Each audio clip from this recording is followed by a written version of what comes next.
Right, so can we start with tilawats? And Samir Ahmed, please. أعوذ بالله من الشيطان الرجيم بسم الله الرحمن الرحيم فبشرناه بغلام حليم فلما بلغ معه السعي قال يا بني إني أرى في المنام أني أذبحك فانظر ماذا ترى قال يا أبت افعل ما تؤمر ستجدني إن شاء الله من الصابرين فلما أسلما وتله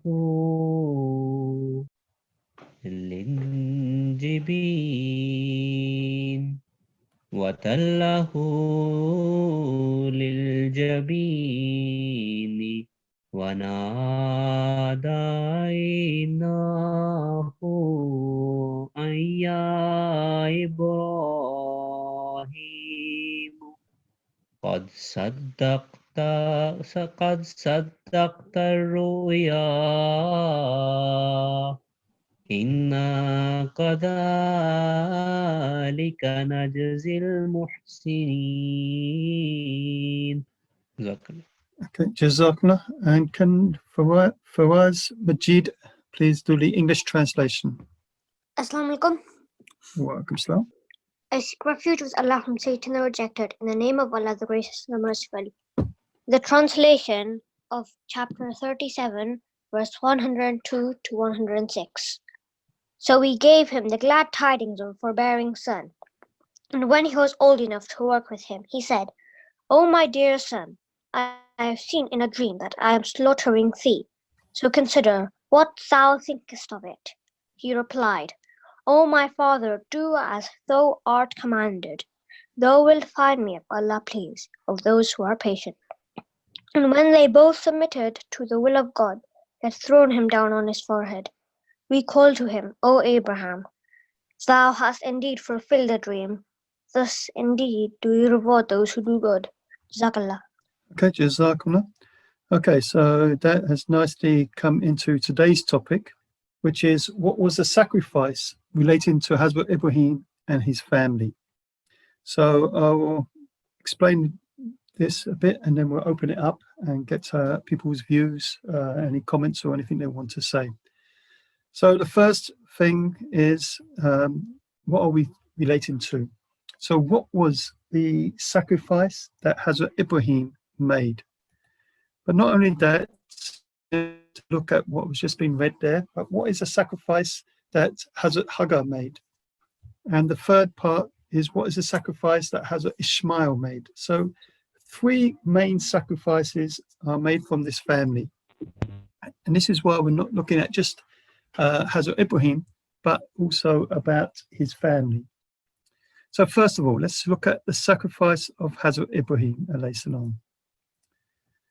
Now, according to the Bible, it tells us about how Hazrat Ibrahim married his first wife, which is named Sarah, but they didn't have any children. And Abraham got to an old age and still they hadn't had any children. And it was looking like he would not have any children.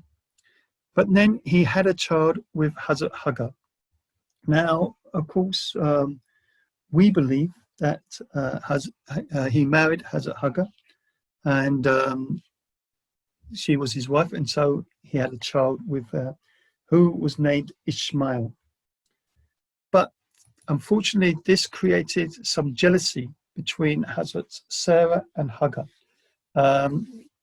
Because Sarah couldn't have a child, once she saw that she had a child, so she told Hazrat Ibrahim in the Bible that she should leave. Hagar should leave with the child. Don't have him around here. I don't want him here. And so we understand then that Hazrat Ibrahim took his wife and baby away. Now, where to? We believe that Allah informed Hazrat Ibrahim where to take this wife and child, and that was to Arabia.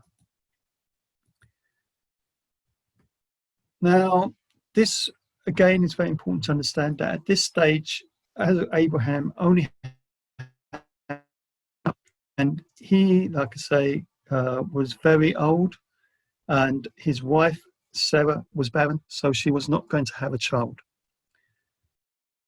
But because of this, he now took his wife and his second wife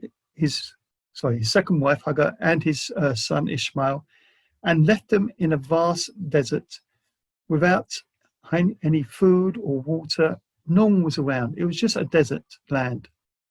Now, of course, when Hagar saw this, she became very frightened at what's happening. Why am I being left here with my son? There's no food, there's no water, no one's around. And so obviously they must both have been thinking that she's going to die. How is she going to survive this? It's only if Allah, who is guiding Abraham, is going to help her. And so this is what she said, that why you leave me here? Why are you in this sort of condition? And then finally, is it because of Abraham? Is it because of Allah? And Abraham didn't say anything, but he indicated by movement of his eyes and so on and so forth that it was because of Allah. So, as I said, he could see the situation, she could see the situation, and they just put the full trust in Allah. So this was a great sacrifice, to sacrifice your only son. And obviously there was hardly any chance of him having another son because his wife was barren and he's not going to get married again, and he's very old at age. So his only son, where that son would carry on the name and the good works, he was now abandoning in a barren desert with very little food, very little to drink. So it was a great sacrifice that was being made here. And it was only because of his willingness to obey Allah's command. Otherwise, who would make such a sacrifice? Who would leave the wife and the only son for certain death unless you were obeying Allah? And so this is the sacrifice that we understand of Hazrat Ibrahim, that he put Allah first before his beloved family and submitted totally to the will of God. And it was indeed a tremendous sacrifice, one which would be very difficult for any person to make, but that's a sacrifice that he made. Now, the question now comes that why go to that barren desert? There was nothing there. But that's where Allah had commanded Abraham to go, and that's where he left his wife and child. So we see in the Holy Quran, in chapter 3, verse 97, that surely the first house founded for all mankind is that at Becca, abounding in blessings and guidance for all people. Now, Becca is a name given to the valley of Mecca. So here we have a bold declaration that the first house of worship is found in what we would say Mecca. But at that time, there was no sign of this house. There was no sign of anything. We understand from this particular verse, of course, that it would indicate that Hazrat Abraham had built this holy Kaaba, because obviously he would have needed some place to worship Allah. But over time, that got destroyed and there was nothing remaining. So when Abraham came there, there was no signs of any house as such. But again, according to the Holy Quran, chapter 2, verse 128, I remember the time when Abraham and Ishmael raised the foundations of the house. So here it's showing that the foundations were there. Although you couldn't see the place, but they were guided to come there where the foundations was. Again, it's supported in the Holy Quran, where is praise, our Lord, I have settled some of my progeny in an uncultivated valley near thy sacred house. So here he settled his wife and child in an empty desert, which is near to thy sacred house. So although he couldn't see that place, obviously he was guided there, and that's why Abraham left his wife and child at that particular spot. Now, the second sacrifice is of Hazrat Hagar, his wife. When she learned that this was due to the command of Allah, she accepted it. She could have held on to Abraham, said, no, don't leave. Why are you leaving us here? But she accepted it, that this was what Allah wanted. And so therefore she put her and her child's fate into the hands of Allah, into the trust of Allah. So she agreed to be left there in that barren desert with no food, no water, no signs of life at all, nothing. And like I said, she could have easily run after her husband, pleaded with him that, please, let's go back with you and, save us, don't leave us here. But she resigned herself to the will of Allah and put her full trust in Allah. This is a great sacrifice that she made. And alhamdulillah, Allah, of course, did not let her down. So we see, according to the hadith, that when the water finally ran out, the baby started crying. Ishmael, he started to cry. And so Hagar ran between the two hillocks of Marwa and Safa 7 times, looking for any sign of life, anything there. So she went back and forth, looking for anybody who could possibly help her in this situation. Now, there are 2 stories. One is that it was Hazrat Ishmael kicking his feet that the water started to flow out. The second is that the angel Jibril appeared and his wing hit the ground and water started to come out. Whatever was the thing, water started coming out. It's related how then Hagar made a sort of little wall, and that caused the water to become a well. If she didn't make that wall, it would have flowed and that would have become a river. Now, we also hear then that when the water appeared, so birds started coming. It was in the barren desert. They always come to find any water. So they started circling around where the water was appearing. Some travelers saw some birds circling in the sky and knew that there must be water there. And so they headed for that place where the birds were. There they found Hazrat Hagar and the baby and requested her to allow them to stay. And that's the beginning of Mecca. So she agreed that, yes, you can stay because there was water. And I say that was very rare in Arabia. So therefore, that was the beginning of Mecca. Now, the third one is the sacrifice of Ishmael. Now, of course, Ishmael was a very young baby when this was all happening. But Abraham saw a dream, and in that dream, he was sacrificing his only son. Now, I've underlined only because this is very important to understand. At that point, Abraham only had one son. And so he was told to sacrifice this. And this is something where we're coming from the Bible, that the Bible says it's the only son, because the Bible says that that son was Isaac. But we're saying that, no, this is not the case. It was the only son, which was Ishmael. So it's related that Hazrat Ibrahim went to his son, as was recited in those verses. He went to his son Ishmael. Now, Ishmael at that time would have been about 6, 7 years old, a young boy. And he told him that, look, I've seen this dream where Allah's telling me to sacrifice your life. What do you think about this? Now, it's a great thing to put to a small boy, but it's wonderful how he responded. Because Hazrat Ishmael replied, "O my father, do as thou commanded, thou wilt find me, if Allah pleases, of those who are steadfast." So this is a wonderful reply, and it shows the great sacrifice that Ishmael was willing to make, that he was willing to die again for Allah.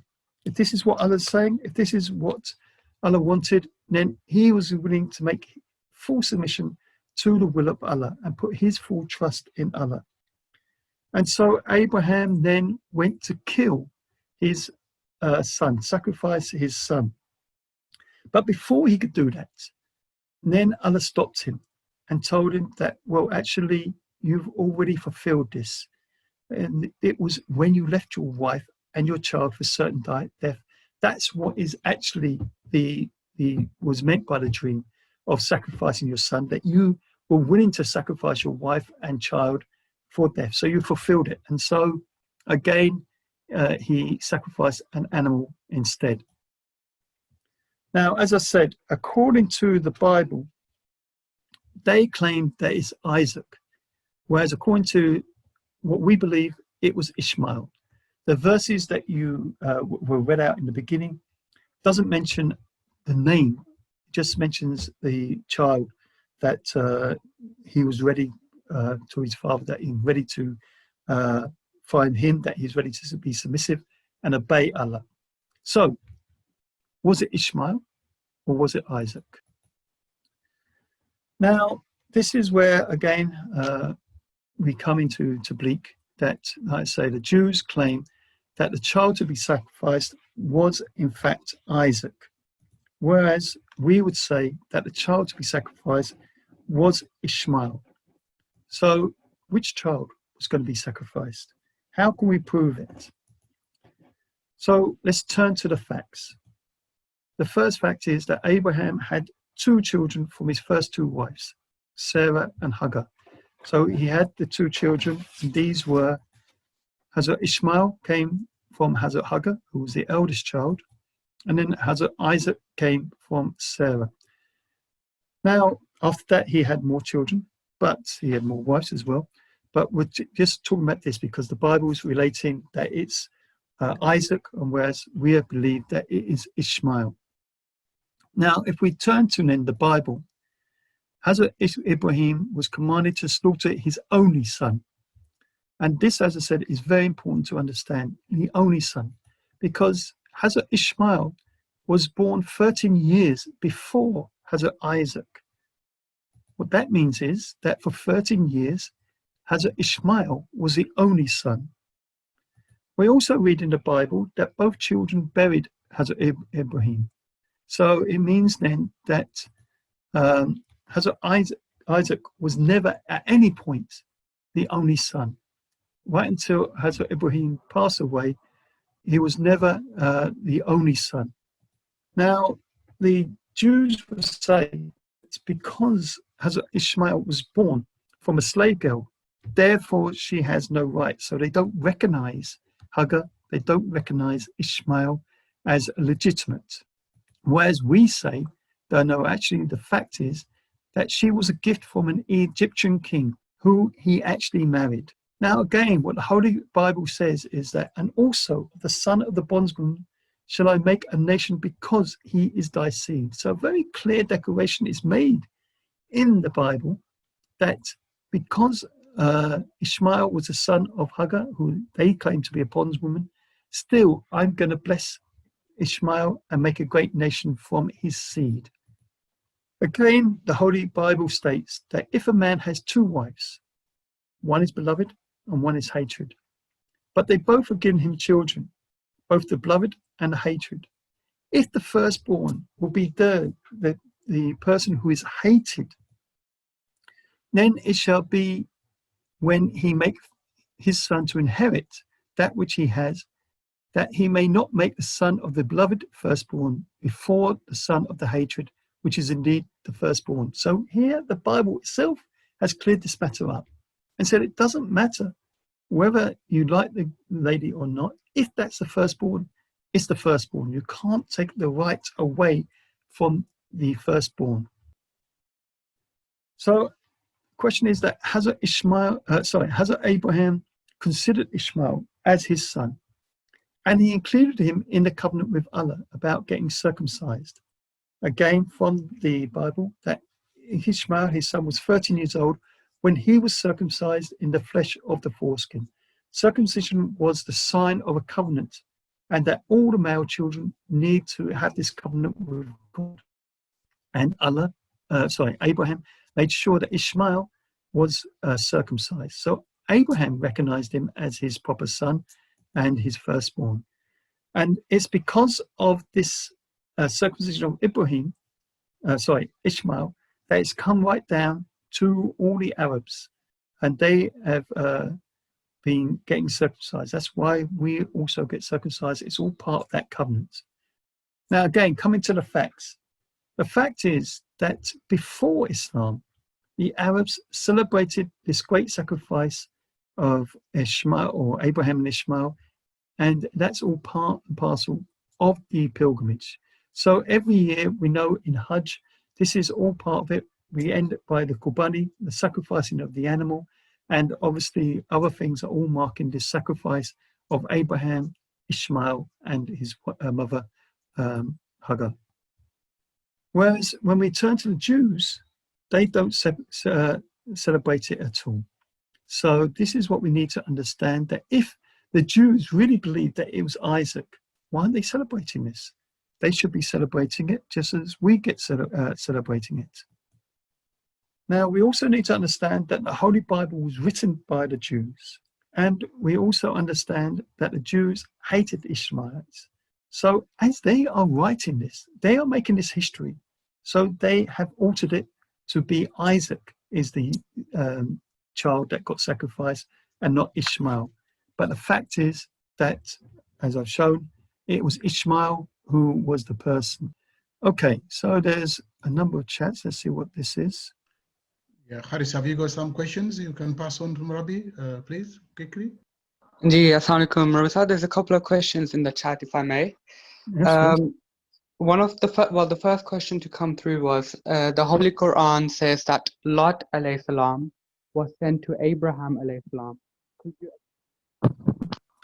Okay, Lot was the cousin of Abraham, and Lot was a prophet. So Lot was sent to Sodom and Gomorrah. These are two towns he was to look after. So of course they knew each other, but it's not that Lot was sent to Abraham. Lot then didn't come to Abraham. What happened in the Holy Quran is that these two angels or people came to Abraham, and Abraham went to sacrifice an animal. They refused to eat, and this worried Abraham, that why aren't you eating? And then to please Abraham, they informed him that his wife Sarah was going to have a child. As we said, Ishmael was the eldest child, and now Sarah, who was barren, God had informed through these two messengers that Sarah was going to have the child. So Sarah laughed. How can that be? Abraham is of old age. I mean, this is now obviously 13 years later after Hagar, and I am barren. But of course, Allah does as He pleases. So then Abraham asked that, was it really the case that you've come to give us this news? Was there some other purpose that you've come?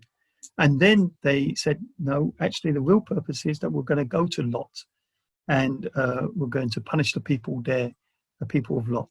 So that was the incident. So I'm not sure what the question is relating to, but that anyway is that Lot was the cousin of Abraham, and they both were prophets, and they both had missions. And of course, we know about Lot that he was then told by the messengers to leave, and then Allah punished those two towns of Sodom and Gomorrah because of the evil things that they were doing. Okay, is that it? Yeah, hopefully that answers the question. The second question is, why was there so much confusion on who was to be sacrificed? Well, that's the Jews. Because obviously, as I said, there was hatred between the Ishmaelites and the Israelites.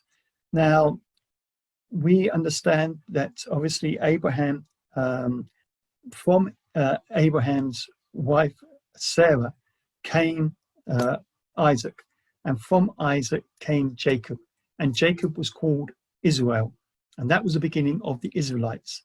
Now, as I said, the Israelites were the ones that wrote the Bible, and they've changed it, adopted it, whatever way, because obviously they can do that. They hated the Ishmaelites, maybe because of this, that Abraham was giving them so much rights, and the Jews always think that they are the best people as such. So they, I think anyway, have altered who actually got sacrificed. And instead of admitting that it's Ishmael, who they didn't like, they said it was Isaac. But we've got to go to the facts. And when we go to the Bible, as I said, it's talking about the only son. So even though they changed it, they haven't changed all the facts. And the facts are showing that it's the only son. It can't be Isaac. And as I also said, that the blessings still comes there, whether they like Ishmael or Hagar or not. Tough. He is still the firstborn. And it was the firstborn that was meant to be slaughtered. And as I said, we're Muslims are the only ones that actually celebrates this with the Qurbani. So I hope that's explained that. Any other questions? Yes, Marissa, there's a couple others if we have time. Yeah, sure. Another question. Someone's asking, the Bible makes Sarah look like an evil stepmother, but was this really the Stepmother.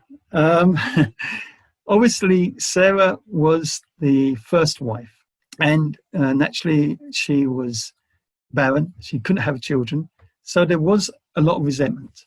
Now, initially, obviously, when Abraham had Hagar and took Hagar as a wife, Sarah accepted it.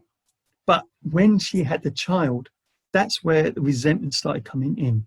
That because she couldn't have a child, she resented Hagar because she had a child. And so it seems, I mean, we don't know the full story. Of course, again, we're only going by what's been recorded. But it seems that that created a lot of ill feeling in the house. And Sarah was putting a lot of pressure on Abraham to get rid of this second wife. I don't want a second wife around. I don't like seeing this child. So I suppose it would make her an evil stepmother. I suppose it would be a stepmother in a way. But yeah, that's what happened. Eventually, Abraham took Hagar and the child away. And then, of course, we believe that Allah guided him where to take her. So because, I say, the Bible is all trying to push of the lights. So it does create this image that Hagar was worthless and the child was worthless. But as I said, there is truth in every matter. And the truth is showing that how Ishmael was also blessed by Allah and would have a great nation. And of course, we believe that the Holy Prophet came from Ishmael, and that's a great nation. So the Jews has remained like that. They've always, to this day, still believe that they are the chosen people, they're the people in the right, and they don't recognize anybody else. So yeah, this is how it seems that Sarah had a lot of resentment towards Hagar and the baby. Any other questions? Jazakallah, Marissa. There's a question. The Quran doesn't mention Ishmael as the one who was to be sacrificed. Which proof do we have to back up our point? Well, before I explain that, yeah, by name it doesn't say it, but obviously it's talking about Abraham and how Abraham came there. Abraham actually came to Mecca many times. If we look at Hadith, for instance, we see that as Ishmael was growing up, first of all, Abraham left her there in Mecca, and then we have this story of coming to have the sacrifice, and then there's a stories of how the first wife that Ishmael married, Abraham asked what your conditions like, and she said, she started complaining basically that we're in bad condition, it's not good at all. And so finally Abraham said to the first wife, give a message to Ishmael, who wasn't there, change your threshold. And when Ishmael heard that, he knew that it was his father and that the message was change his wife. So he divorced his wife, he then remarried. And then the story goes in Hadith, how Abraham came again and met Ishmael again and met the wife of Ishmael, the new wife of Ishmael, and asked what your condition is. And she said, alhamdulillah, everything's good. All grace to Allah. And Abraham said, that you should hold fast to your threshold. So when Ishmael came back and met his wife, and she gave that message that this is a good wife, hold fast to that. Again, we know in the Bible, in the Quran, how Ishmael and Abraham rebuilt the Holy Kaaba. So there were many times that Abraham came. He didn't just neglect his wife and child. He came back and looked after them and saw them, make sure they were in good condition. Of course, Abraham seems to have gone to a good age, but I mean, it's not directly saying, but I say when we come to the sacrifice of Qurbani, this was happening before Islam. So even before the Holy Quran, the Arabs were sacrificing because of this, what happened to Ishmael. So that's a practice that was there, as with the circumcision practice. So also this Qurbani practice was there when they did the pilgrimage. So the facts show that it was indicating it was Ishmael. Although it's not mentioned by name, we believe that obviously that conversation that was recited at the beginning in the Holy Quran of how Abraham asked his child and how his child was ready to be sacrificed. We don't find any record of that in the Bible at all, but I'd say we find it in the Quran. Okay, any other questions? There's a question asking, was Hazrat Abraham alayhi salam a Muslim? Yes, of course, but what is a Muslim? If we look at the word Muslim, it means one who has submitted to Allah. And all prophets of Allah have submitted to Allah. They put Allah first before everything and everyone else. So in the true sense of the word Muslim, yes, this is why the Holy Quran says that Adam was a Muslim, Abraham was a Muslim, Moses was a Muslim, Jesus was a Muslim. They were all Muslims. They all submitted to Allah. If we take Muslim to mean a follower of the religion of Islam, then as you know, the Kalima Shahadat is, or in the Kalima, Ashhadu an la ilaha illallah wa tuhhu la sharika lahu wa ashhadu anna Muhammadan abduhu wa rasuluh. So Abraham is not following that Kalima. He's following the first part, that is one God, but he's not following the Holy Prophet Muhammad because the Holy Prophet came much later. So in the true sense of the word Muslim, that he is submitted to God, yes, he was a Muslim. Anything else? I'm very pleased that today we've got a lot of questions, mashallah. Assalamualaikum and our sub. I think you have to take over. Haris has to chip out. So please, if you can take over for questions, it makes Murabi subs easier rather than scoffing up. Now, our sub, please unmute yourself and take over the questions. Murabi sab, we have one question. How old was Hazrat Abraham alayhi salam when the Kaaba was built? How old? Oof. I mean, he rebuilt. I mean, obviously we're saying that maybe Adam was the one that first built the Holy Kaaba.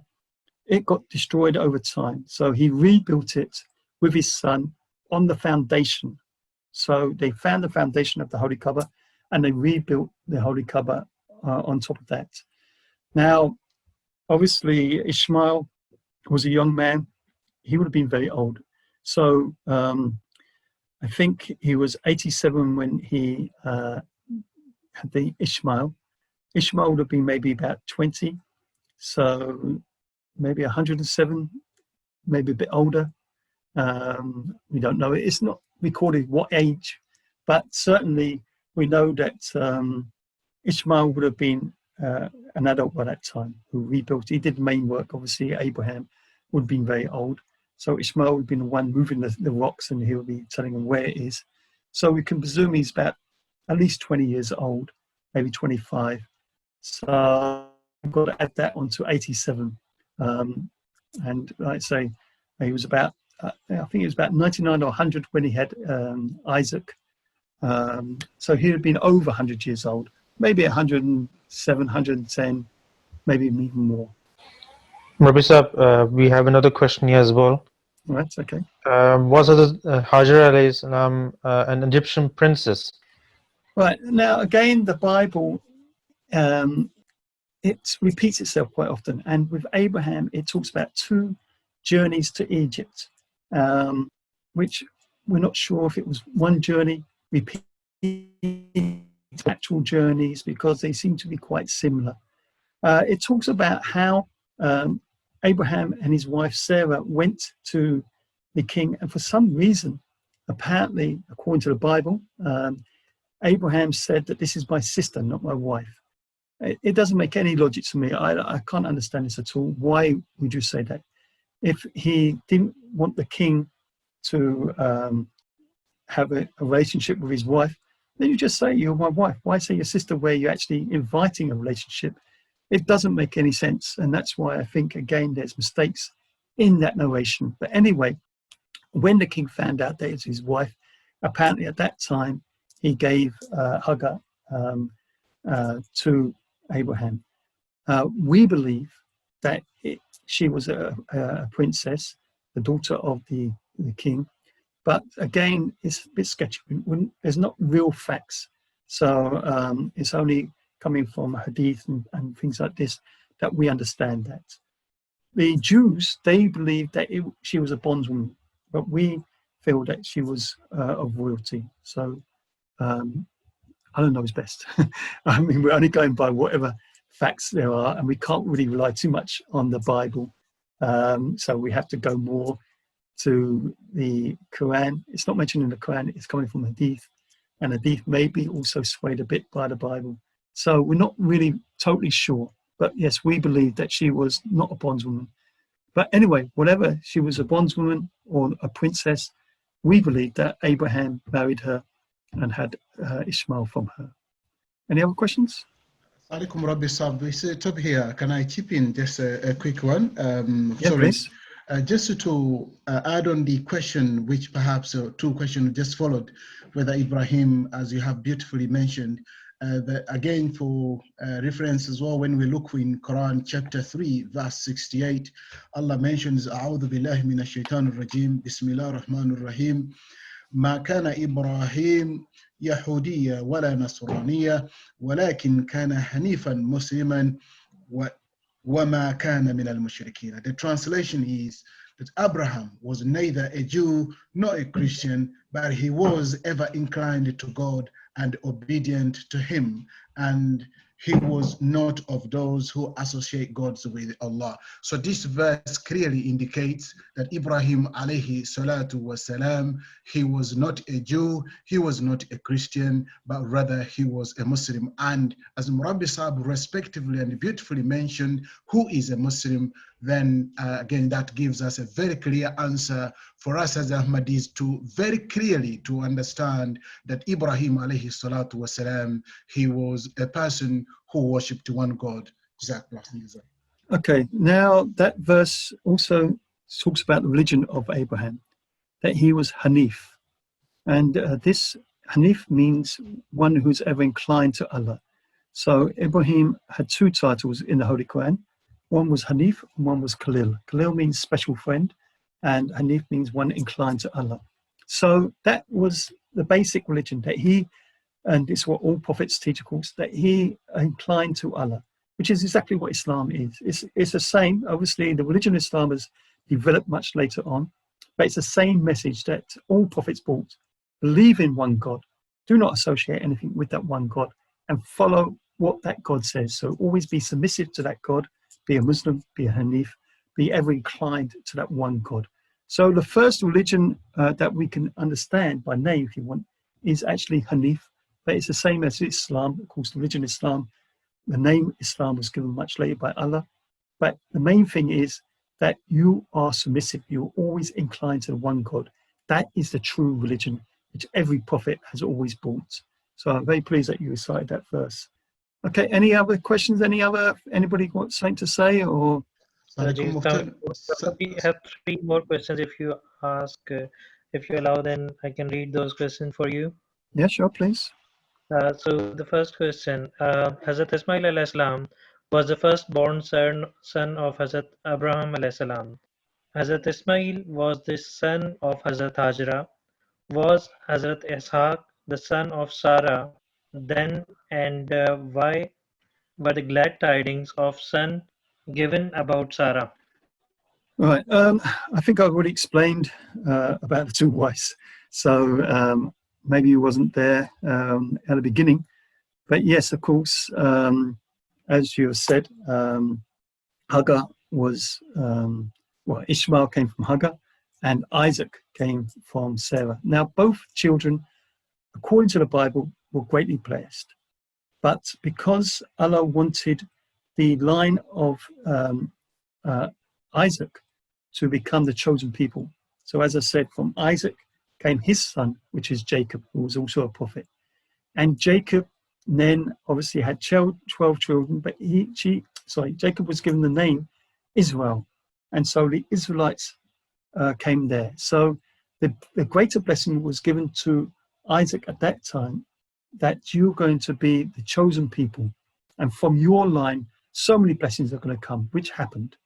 But again, it comes down to these two brothers, and it's very important, the two brothers, Isaac and Ishmael, that Ishmael was the brethren of Isaac. He was a brother of Isaac.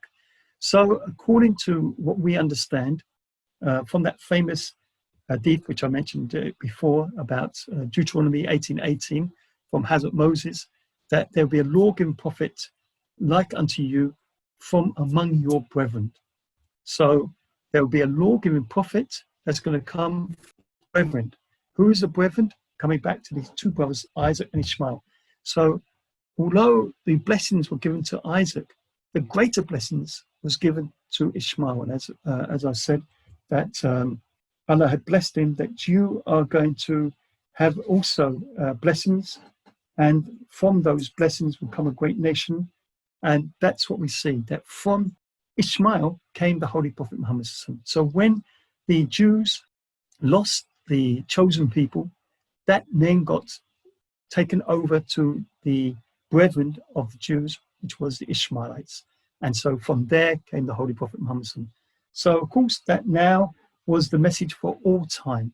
If the Israelites had behaved and been submissive to Allah, then they would have still been the chosen people to this day.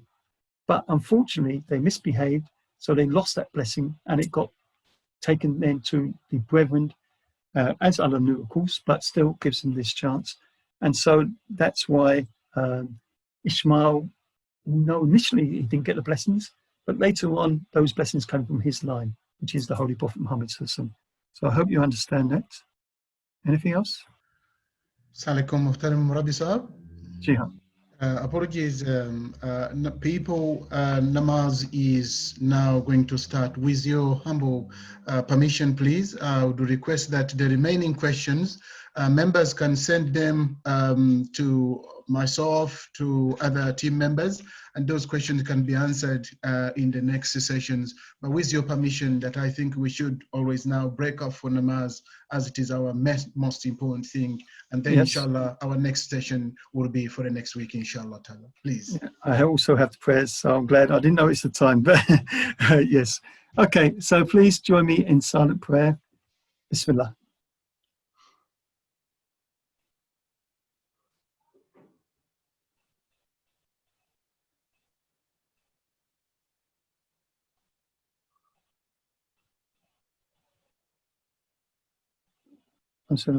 Ameen. Ameen. Jazakumullah everybody for coming in, and inshallah next session will be next week Wednesday, same time, 7 o'clock to 7:45. We will always try not to go off namaz, so that is inshallah. Jazakallah Rabbi Sahab and all the Tabligh team members and all the Jamaat members who have attended. Assalamu alaikum wa rahmatullahi wa barakatuh.